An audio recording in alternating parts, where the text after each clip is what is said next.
everybody, welcome back to the Hawkmock Motovlog. I'm Jeff, aka Sasquatch, and if you're new here, welcome to the swamp. If you're coming back, thanks for coming to hang out. So, you can't tell, I'm riding into work, and I know in many a video I tell you how much I hate, and I know hate is a strong word, I can't stand necessarily my ride to work. But there is a good reason for this. I have a kind of a confession to make. I've done a couple of rides this year where I haven't turned on anything. No Cena, no GoPro, nothing. And this weekend was one of those examples. I did a ride with my good buddy Mark. I charged the Cena, I charged the GoPro Hero 10, which I have still yet to use on this channel, and I didn't even turn anything on.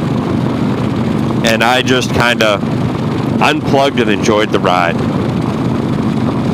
And I guess my confession is I really enjoy not shooting a motor vlog or anything every time I get out. Hey, we got another friend. Little street glide action. What's up, buddy? He's wearing shorts and work boots with a high vis shirt. My buddy Mike Mason, who you may have remembered from one of our earliest videos, wearing the good old highlighter boys. So I may have messed up this morning. I have sunglasses on, and I don't know if it's going to pick it up, but it is pretty damn foggy. I mean, I can see. I'm not too concerned, but I'm sitting here just chilling at about 80, and well, the road ahead doesn't look very good. But I do, however, have my Custom Dynamics fog lights on, which I don't know if they're going to help me necessarily see, but they might help people see me. But anyway, I digress. Back to the original point of this video. I've gone out riding a couple of times, and if you don't know, the weather here in Massachusetts has been absolutely insane. It was like a month worth of rain and then we had like 1 week of like high 80s, low 90s type of thing going on, and I'll be honest, I wasn't having it, and I wasn't gonna go and take the ride that I can't stand to begin with and go out and ride to work. So if you guys don't already, you should go check out our Instagram page. We're not very active here on YouTube anymore, and we're gonna get into why, but if you noticed on the Instagram page, we dropped a little sneak peek photo of a thrashing box. Now, quick side note, the gloves that I'm wearing did not come in that box, but these are the stealth gloves, and I gotta just admit, I'm pretty impressed with them. Super lightweight. I did wear them when I did go for a ride Saturday. It is Tuesday when I'm shooting this, and they're super lightweight. I do have the hand yards by JD Fabworks, I think. So it does break a lot of the wind, but I can tell you from just having them, when I put my hand down by my side and the wind really can get in it, it really keeps your hands cool on a hot day. So these gloves did not come in the box, and you're probably wondering, well, what the hell did you order? So if you guys don't know, Thrash and Supply is a motorcycle supply parts company out of California. Their CEO, fearless leader, whatever you want to call it, is Lance Corey Jr., who his claim to fame is X Games. He was a freestyle motocross racer. And his dad, who is Lance Corey Sr., is half or a third, I don't know how we should put this, of Two Lane Life. So they make parts and whatnot. So they just did a build for Born Free a couple of months, like a month ago now. And watching their build series and seeing a little bit of the R&D on the inside of how they 3D print stuff and manufacture it, and they really put it through its paces, really kind of got me thinking that, well, Grandpa Glide needs a little bit of an upgrade. So I do want to give a shout out to my buddy Mike Wilbike, because Mike was one of the leading forces saying, hey man, like, you know, I know you got stuff going on, blah, blah, blah, but, you know, if you're not going to do it now, you probably won't ever do it. And I was like, well, you know what? That's a good mantra to live by. Just like my buddy Luke would say, well, you know, is it financially smart? No. But are you going to get something out of it? Sure. No, you only live once, buddy. So, we bought a bunch of thrashing stuff.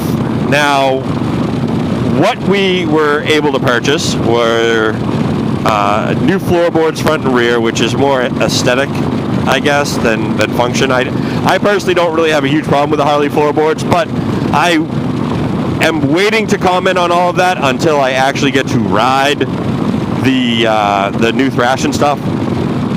We did the adjustable brake arm, full-size brake pedal, which we may switch out for a smaller one. We haven't decided. Adjustable shift linkage, the shifter arms, the easy throw or easy shift lever that they sell. So we just threw like the whole box of parts. However, we also did get handlebars and risers.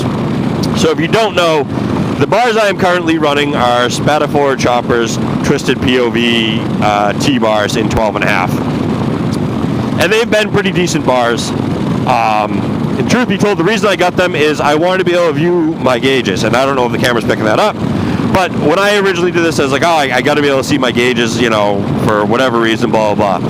After riding these bars for just about a year, I don't really ever look at my gauges, and when I do, I can correct my head, I can do whatever I have to do to view what I have to view. So I decided that it was about damn time to, let's go to a true T-bar setup. So we are super excited for those. We're still trying to figure out all the details. We are still also waiting on some parts. The bulk of the shipment has come in. We're still waiting on 2 pieces that are back ordered. One is shipped out. And a quick side note, I'm going to bitch for a moment at the United States Parcel Service, aka the USPS. That's who Thrashin uses for shipping, and I do not blame Thrashin one bit for this. But the people, the fine folks that work in the USPS, when my original, if I ordered 20 things, the first 18 that came through said that they were sitting on a dock at Thrashin for probably 2 weeks. I ended up calling Thrashin on a Thursday and said, hey, listen, like, I'm not canceling my order. Can you guys just tell me if it's on the dock? She goes, nope, it's left our facility. This has happened before. What happens is they just don't scan all the stuff. They just kind of like whoosh out into the great unknown. That next day, it was a Friday, I got a shipping notification that afternoon that the parts were in Providence, Rhode Island, and that they were going to be delivered. And I was like, okay, sweet. So I did get an update for the brake pedal arm piece thing that I'm waiting on. But my front floorboards have still not come in. So we're still waiting. So we are super excited to try something new, try, you know, a new route. And you're probably wondering why we are dumping all this money into the bike. Well, we kind of sat down, went over finances, and looked at some stuff. And by no means do I want to get rid of this bike. I have seen Harley's new CBO, and I am a huge fan of it. But I do like my analog gauges. I will admit that over the digital display. However, even a new, let's just say, Road Glide Special, the guy Johnny I work with made a great point. I have hit pretty much the top tier below CBO, and if I go buy a new bike, I have to buy another Ultra. I don't have to, but I always have to have an Ultra in the stable, if you will, because of, well, what I've made mine and how much I truly enjoy it. So, where an Ultra sits at about 40-something grand said and done out the door, I know a good friend of ours just picked up a Road Glide Special beginning of the season, and I think before he put all his performance bagger stuff on it was about 30 grand. Not going to mention who it was, but he knows who he is.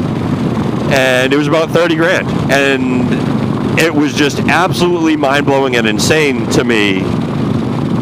So knowing that I would want a little bit extra of this, a little bit extra of that, a little bit extra of this, a little bit extra of that, that it's going to cost me about probably 38, 40. Yeah, I'm all set. I'll limp this old girl. And listen, she's not long in the tooth at all. She's got under 30K on it, so she's still got a lot of life left in her. So that's kind of where we're at. Now, I want to wrap this video up with something else, and it's a near and dear thing to my heart, and I'm not trying to get sentimental here. As many of you do know, baby Sasquatch is just past 16 months old. And there is something I love to do more than ride motorcycles, and that's be called Dad. Now, I do have an older child who is Sassy Squatch, and she is double digits, but not quite a teenager yet. So if you've had a sister or a cousin or maybe a daughter of your own, you know that they get quite sassy in their age. But the one thing that these two girls share in common is getting to call me Dad, or as Sassy Squatch likes to say, Faja. And when I first started out on the Hawkmock motovlog here, I only had Sassy Squatch, and she was obviously a little bit younger at the time. And I realized something. I'm having way too much fun being Faja, or Dad, or Dada, as the baby Sasquatch likes to call me, to shoot motovlogs all the time. I'm not saying by any means is this a farewell video, but it is a video to say that I know I have been slacking on videos, and that's because I enjoy being a dad a hell of a lot more than I enjoy shooting a motovlog. And to be honest, even if it's nice out, I like to be at home with my kids, playing at the park, playing video games, you know, whatever the case may be, or whatever we tend to be doing that day. 9 times out of 10, it's sure gonna beat riding a motorcycle because I'm spending time with my family. So if we're gonna take anything away from today's video, it's we do have some upcoming videos about the thrashing stuff and what we think. But I do also want to admit that, yeah, I went on 2 rides. And if you've lasted this long, I'm sure you've already heard this, but we're just gonna recap. I do love going on rides. I hate recording every time. And to be honest, I'm probably not going to. Because truth be told, shooting a motovlog every time I went out really was taking the fun out of this. So I'm going to get back to the grassroots of stuff and enjoy it when I want to. The last piece, we ordered about, I'm not going to say how much money, but you can figure it out. A lot of stuff through thrashing, so we are going to do probably a 2-piece video. One is just going to be the lower stuff. One is just going to be the bars and risers. Specifically, I want to do a bit on how we are going to mount the risers, because we do have to cut into this section. I don't know if the camera picked that up, but hey, it is what it is. So, if you haven't already, do me a favor, hit that like button, hit the subscribe button. I can't promise when content's going to come out. Ring the little bell and it'll tell you when I do upload a new video. And guys, we're going to keep it classy like we did on the original videos. Keep the rubber down, the shiny up, and we'll talk to you soon.